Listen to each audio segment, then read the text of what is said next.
শ্রী শ্রী চণ্ডীমাতা ওষুধালয়ে আজকের অথেন্টিক শুক্র সঞ্জীবনী মদকের পাক চলছে, আপনারা শেষ পর্যন্ত দেখুন। এখন আমাদের সঞ্জীবনী মদক মৃদু পাক চলতেছে।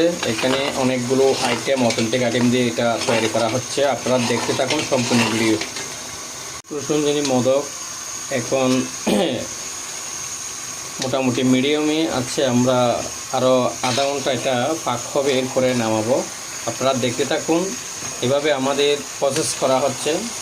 সে তখন থেকেই এটা আমরা উনুনে দিয়েছি। এখন অথেন্টিক, একদম অথেন্টিক 1 নম্বর ঘি বিভিন্ন উপাদান দিয়ে এটা তৈরি করা হচ্ছে। এখন শেষের দিকে দেখুন, এখনও 2 ঘন্টা ধরে জাল চলছে। এখন আরও 1 ঘন্টা জাল চলবে। ঠিক অথেন্টিক, একদম সুস্বাদু এভাবে হবে। আপনারা শেষ পর্যন্ত ভিডিও দেখবেন। আমি আপনাদের জন্য ইনশাল্লাহ ভিডিও দিব। ফাইনালি আমাদের হালুয়া শুক্র সঞ্জীবনী মদক তৈরি হয়ে গেছে। ইনশাল্লাহ যারা অর্ডার করবেন আপনারা পেয়ে যাবেন।